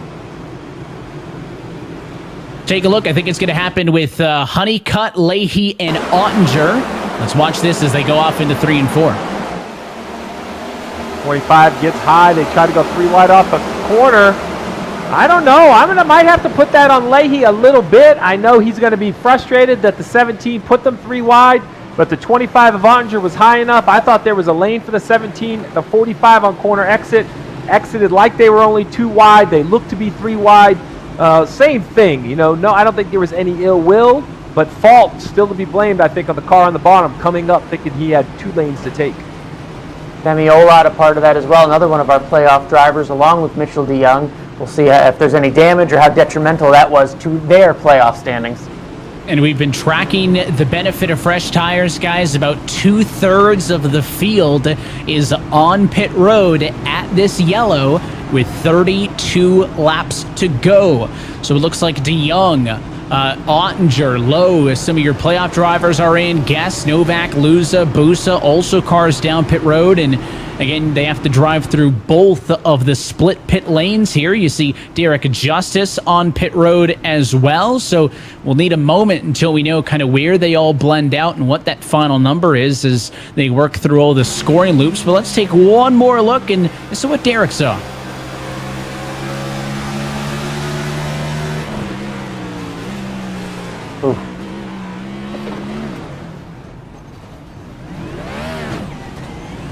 Could have told me that was Talladega. I would have believed you. He had to get that thing stopped quick. And yet again, despite the fact that it takes a lot of race cars, some impressive wreck avoidance to keep Justice's car in one piece.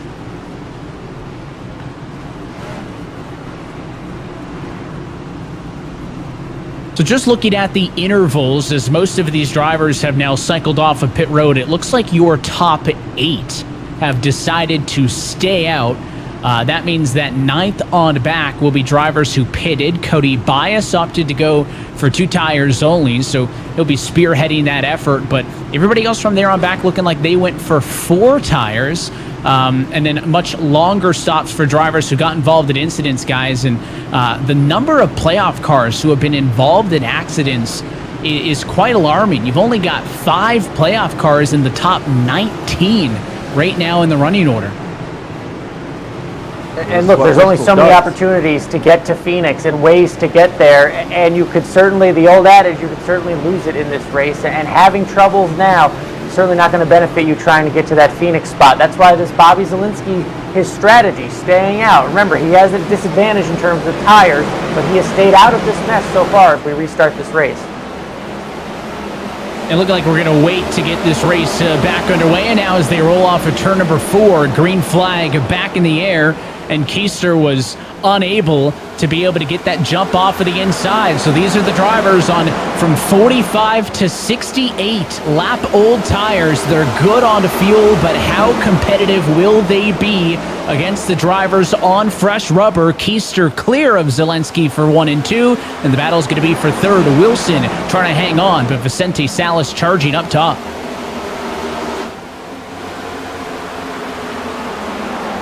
Ryan Luza right there in the 4 on the bottom. Those fresh tires allow him to run the bottom.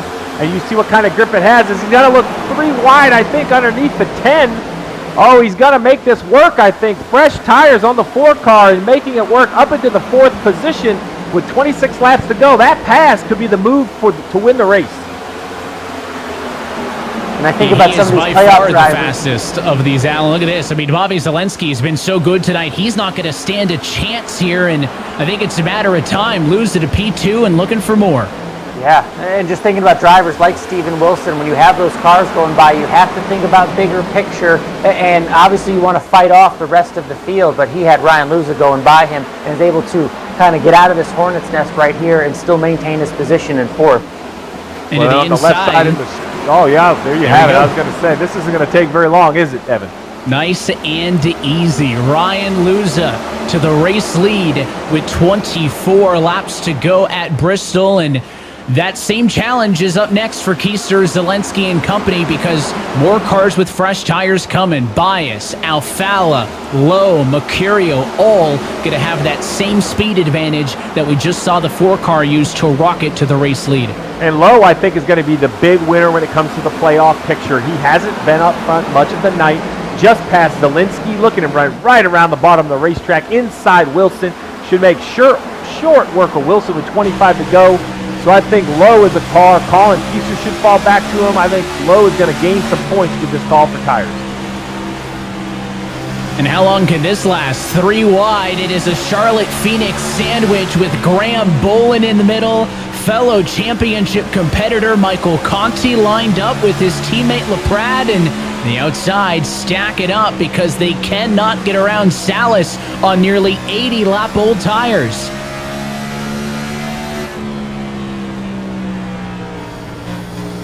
Wow. Femi running 18. Yeah, you probably don't like seeing this up the road. No. He is like, guys, let's just get this worked out. I've had an exciting day. I want to get out of here with the top 15, currently running 18th. Playoff driver.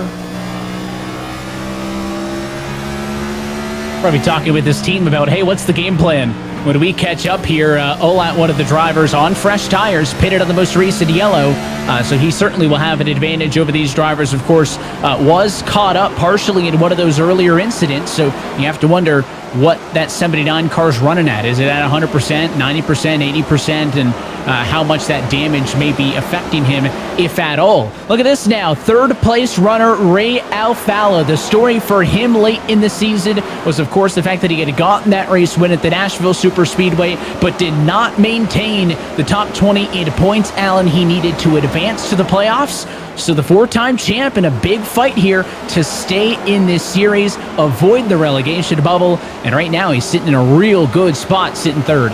Yes, and we saw him how fast he was early on in this race, running the top side, and now later in this race, you give him something of a tire advantage. He's chasing after drivers on the same similar strategy that he is on. We know he can run up there.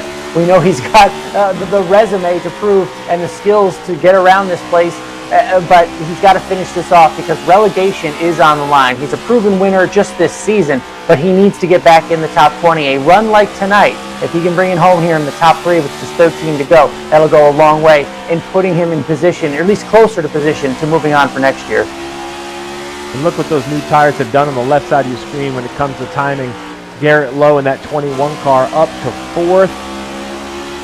This is a driver that is going to use these fresh tires to gain some all-important points. You see the gap he has over to the other names in red. Those are the other playoff drivers. They just lapped Leahy. I mean, Leahy led 100 laps in this race, and he is off the lead lap as we get to 10 laps to go. And the strategy calls are really becoming apparent in terms of how good these tires are, the strategy there. I think about Michael Conti, who was running in the top 5 for much of this race, started up front, playoff driver, one of those drivers that has 64 laps on his tires, now all the way back in 15th, watching these drivers on a different strategy drive away, and some of them the playoffs. Garrett Lowe's going for one extra position, makes a big dive under the 51 of Ray Alfalla. Can't really make it stick. I think he's going to kind of reposition himself, maybe try to work to the outside, maybe be patient. Maybe the 51 will make a move to the inside of the 24. That'll give the 21 the opportunity. Garrett Lowe looking to be the highest finishing playoff car by a pretty hefty margin if this thing could hang on. He entered tonight, of course, tied for all those spots right on the cut line, courtesy of a race win earlier this year. It is his 3rd career playoff appearance, but Garrett Lowe's only got one top 5 this year, guys. Talk about making it happen at the right time. Look at the line points. Right now, he's sitting pretty as the number 1 seed, 12 above the cut line with 6 to go. He would love if these results hold. And remember, without a playoff winner tonight, that would mean that 2 are guaranteed to get in on points. Even if playoff drivers win the next 2 races, 2 would get in on points. That's why points will matter for these playoff drivers. Looking at Alfalla continuing to try to put the pressure on Cody Bias late in this race. They're 1.4 off. Luza looking pretty clear if he can deal with all of this traffic. He does not love this traffic with a 1-second lead. He's not as concerned about losing time from behind, but he doesn't want to see contact in front.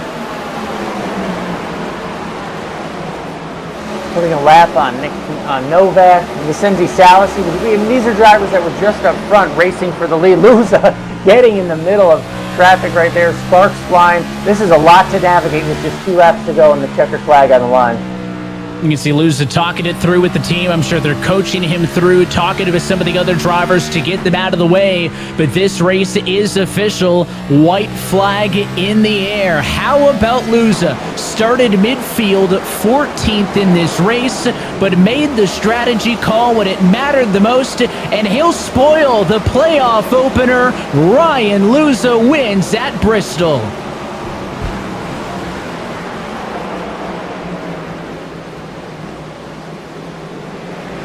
Non-playoff drivers finish 1, 2, 3, and 4.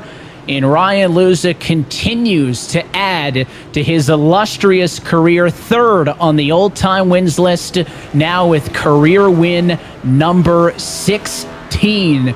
burning it down on the front straightaway. This winning moment is brought to you by Coca-Cola, the official fan refreshment of eNASCAR. And for all the playoff talk tonight, guys, in the end, as you see his teammate there from the X-Set and championship hopeful Casey Kerwin come, and they'll do a bit of a dual burnout to celebrate. For large part, look at the finishing results. The non-playoff cars steal the story, occupying 8 of the top 9 spots.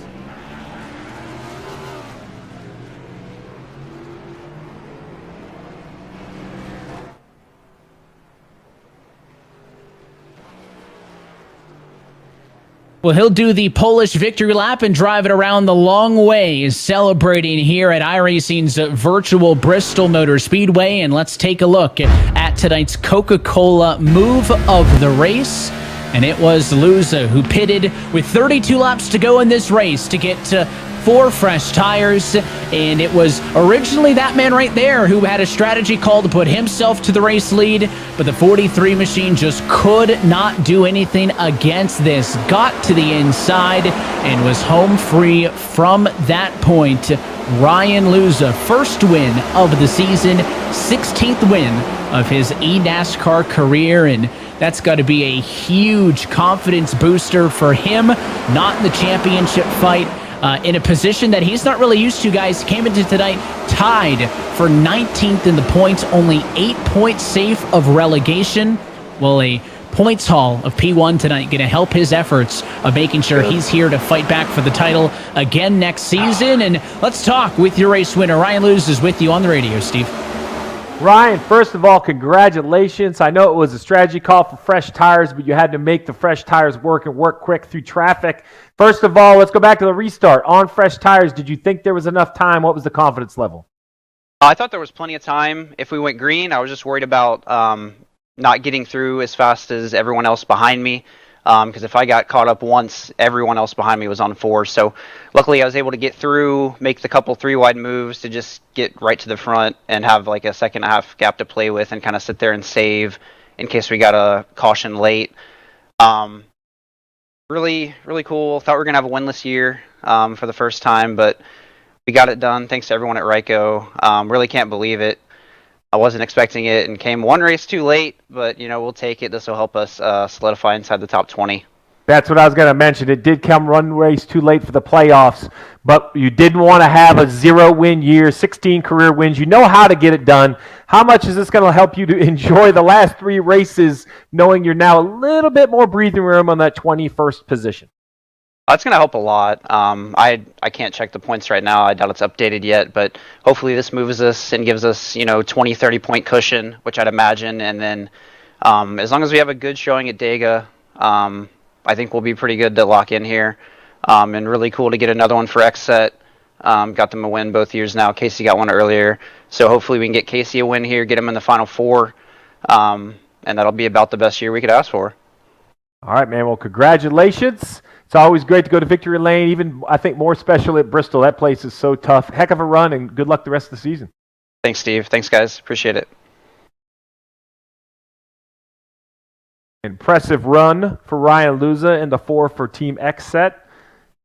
Best run of the year also for Cody Bias in the 24 for Mode Motorsports. Cody, man, fresh tires, you made them work. It looked like you might have had a chance if you could get by him in traffic. In the end, no, Ryan Luza get out front. You did a nice job of clearing them, though, getting up there and having a P2. Yeah, I mean, it was just a great strategy call all night by my crew chief, Jarrett Liebert. He made all the right calls tonight, truthfully. I'm pretty sure we were on the same left side tires for the last, 80 laps. So we just kept taking 2 to gain track position. And fortunately for us, there was a giant pile-up that we got through. And then from there, we kind of just rolled bottom to a P2. So after the season we had, it was a very, very much needed P2 tonight. It's been a heck of a year. We've had speed at times, and we just haven't been able to put together the finishes. Tonight, completely different than what we've experienced all year, starting in the back, and to bring a P2 out of it was pretty amazing for us. Yeah, racing can be finicky. It's great to see you get your season best finish. First race of the playoffs. I know you want to be in the mix playoff bound, but either way, everybody out there is battling a little good momentum with 3 to go. Congratulations on your second place run. Yeah, man, I appreciate it. Thanks all you guys for doing what you do. Thanks again to Mode Motorsports for being a huge support of mine this year, and we'll go get them at Talladega. There you have it, your second place finisher.